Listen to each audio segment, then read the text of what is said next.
Bonjour, je suis Simon de Necoe. Necoe, le cluster de l'innovation par les services. Donc, je vais vous faire un petit témoignage à toute la communauté RGPD de France Cluster sur en fait l'utilisation d'un outil collaboratif qui est la solution Google et la suite Google Drive, qui en plus d'avoir les avantages de faire pouvoir travailler en réseau, est complètement compatible avec les réglementations du RGPD en termes de sécurisation des données.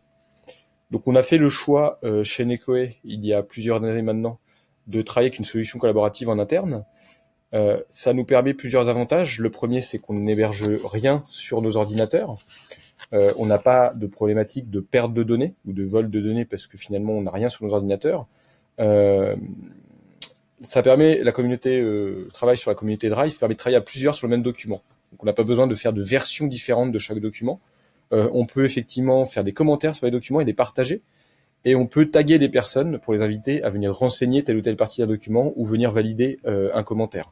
Donc ça, c'est très très très pratique. Ça évite de multiplier l'envoi de documents par mail ou autre, et surtout de savoir est-ce qu'on est bien sûr de travailler sur la bonne version. Oui, parce qu'on n'a pas de versionning chez nous. Le lien se fait directement avec la messagerie Gmail, qui est elle-même sécurisée et cryptée, ce qui fait que lorsqu'on envoie ou qu'on partage un fichier et qu'on l'envoie à un destinataire qui a ce type de messagerie, effectivement, par rapport au RGPD, comme cette solution est dite Privacy by Design, donc elle intègre des contraintes de sécurité, de cryptage de données dès la conception de ces outils, ça nous permet effectivement d'être assez serein là-dessus. Donc nous, dans notre démarche, si je prends l'exemple du réseau des consultants et des prestataires que je gère, qui s'appelle le réseau Innovation Service, qui compte une quinzaine de personnes, qu'on fait intervenir sur les différents projets. Donc, ce sont des gens qui sont amenés à travailler avec nous en avant-vente, mais aussi à travailler sur des projets confidentiels. Et c'est aussi une communauté qu'on mobilise pour développer ce qu'on appelle nous le bien commun. Donc le bien commun, c'est tout un socle de savoir-faire, toutes les méthodes qu'on a pu développer sur lesquelles on capitalise, qu'on partage ensemble.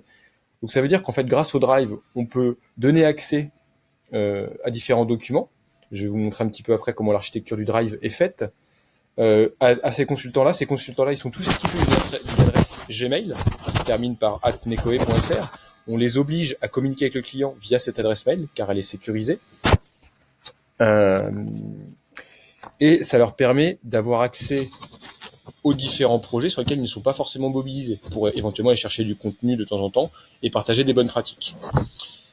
Alors, l'inconvénient de cet outil, c'est qu'en fait, on est obligé d'habituer les gens à ne plus travailler sur Microsoft, que ce soit la suite Word ou même les messageries Outlook, par exemple, mais à travailler sur les outils Google. C'est-à-dire qu'aujourd'hui, les documents qu'on crée sont créés nativement via le Drive de Google, donc sur un outil qui n'est pas PowerPoint, mais qui est Google Slide, etc.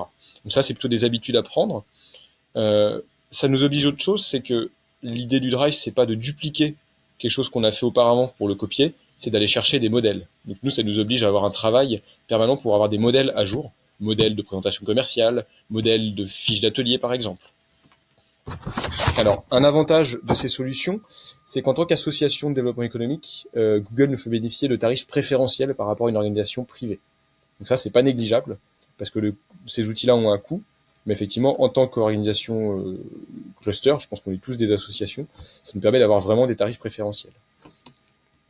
Et avant d'aller vous naviguer dans l'outil pour vous montrer dans les grandes lignes comment est faite l'architecture, comment on gère les partages, le lien avec le RGPD, c'est quoi? C'est Google, c'est comme je l'ai dit, c'est Privacy by Design. C'est des solutions qui intègrent les éléments de sécurité pour pouvoir à la fois crypter les données qu'on va transférer, à la fois sécuriser les transferts.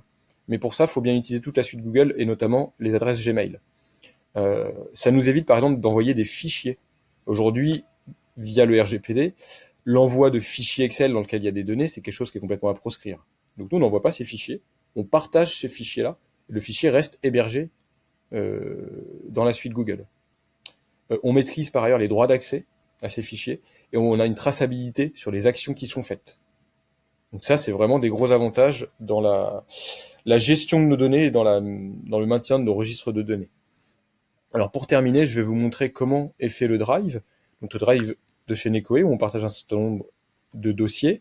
Si je prends le cas des consultants qui ont accès à la fois aux ressources et aux choses qui concernent le réseau, ça nous permet par exemple de partager des contenus de formation, de partager le contenu des réunions qu'on fait. Mais au-delà de ça, on partage sur les projets. Donc si on prend par exemple les projets d'entreprise sur lesquels on travaille, un exemple de projet sur une mission terminée, on va prendre le plus récent. Donc là, je peux trier par dernière modification.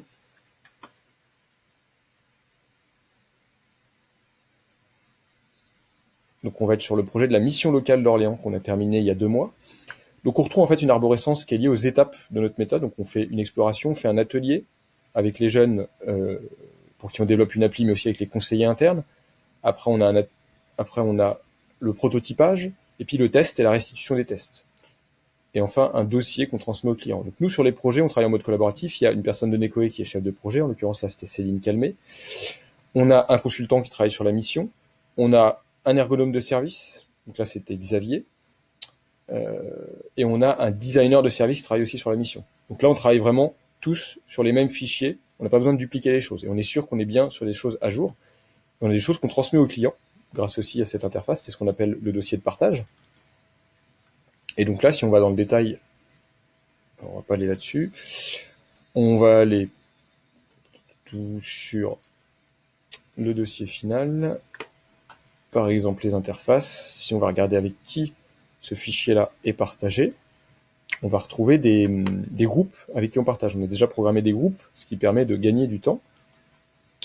Donc on a Céline qui crée le dossier, Sarah qui chez nous est designer, Crealab qui est un prestataire externe avec qui on travaille pour le développement de la solution in fine, le client a souhaité travailler avec eux. Là, Neco interne, on reprend différentes ressources internes, et RIS, on est sur le réseau.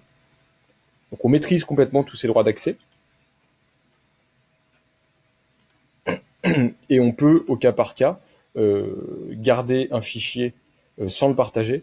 Nous, on a fait le choix que quand on crée un dossier ou un fichier dans le Drive, plutôt un fichier, il est par défaut partagé avec tout le monde. Et après, il faut qu'on décoche ce partage. Donc, ce que je disais, la contrainte de tout ça, c'est à la fois l'habitude et l'éducation des personnes. Donc ça fait partie de la gestion du réseau. Mais c'est aussi le fait d'avoir des modèles à jour. Donc là, si je veux créer un document et le partager, je vais avoir accès à une banque de modèles. On va retrouver dans ces modèles les modèles propres qu'on a créés.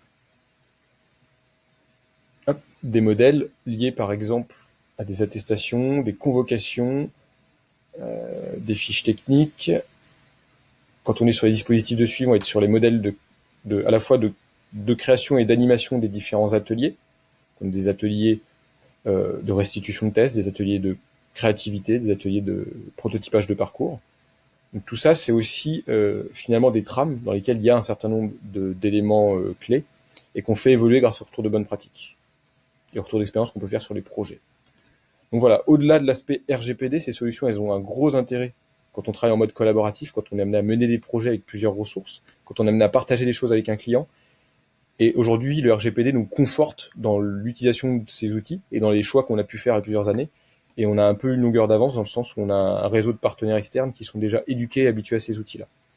Donc j'espère que ça a pu vous éclairer un petit peu dans la démarche RGPD qui peut être naissante ou un peu plus aboutie pour certains. Si jamais vous voulez aller plus loin dans la connaissance fine de ces outils, nous on travaille avec un prestataire qui est au labo, qui s'appelle Ageona, qui est revendeur pour Google de toutes ces solutions et qui fait du développement sur mesure lorsqu'on a besoin de briques un peu spécifiques par rapport à nos métiers.